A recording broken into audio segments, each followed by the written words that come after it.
थी।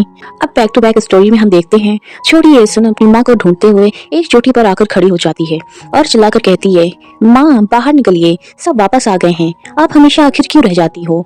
वहाँ पर एसन सीपियों को देखकर उस पर गुस्सा करती हैं कि यह सीपियाँ मुझसे मेरी माँ को दूर करती हैं, यह सीपियाँ मेरी माँ को मुझसे ज्यादा प्यारी हैं। फिर मिस री जो एक हानियों थी वह अपने साथियों के साथ समुद्र से बाहर निकलती हैं और सभी आपस में पकड़ी गई मछलियों और सीपियों को बांट रहे थे ताकि बाद में उन्हें बेचा जा सके।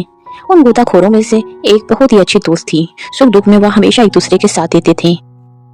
जब उनकी एक साथी बूढ़ी हो गई तो वह हमेशा उसके परिवार के लिए कुछ मछलियां अलग रख देते थे। मिस्री गुस्सा भी करती हैं कि यह मेरी बेटी का पेट नहीं भर रहा, पर हमें उनके लिए अपनी मेहनत को साइड रखना पड़ता है। जिस पर उनकी साथी कहती हैं, री तुम्हारे जाने के बाद हम तुम्हारी बेटी के लिए भी ऐसा करेंगे। जिस पर वह कहती हैं, पर जब तक मैं जिंदा हूँ उसका क्या। अब मिस री के बारे में हमें कुछ चीजें पता चलती हैं। वह एक कर्ज में डूबे हुए फैमिली से थी। उनकी शादी जल्दी कर दी गई थी, पर पहले पति के मरने के बाद उन्होंने दूसरी शादी की थी ताकि उनकी लाइफ बेहतर हो सके।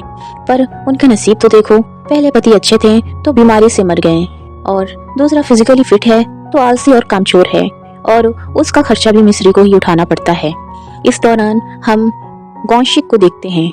वह मछली बेचने वाली फैमिली से था और वह पैसों के मामले में काफी अमीर था। वह एसुन को बहुत ज्यादा पसंद करता था, लेकिन एसुन उससे चिढ़ती थी कि यह हमेशा मेरे आगे पीछे क्यों घूम रहा होता है।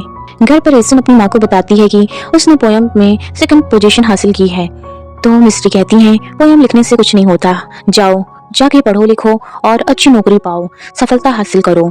वहाँ हमें पता चलता है कि एसुन अपनी मॉम के साथ नहीं बल्कि अपने चाचा के घर रहती थी और उसकी दादी फैमिली की हेड थी और वह लोग पढ़े लिखे थे। तो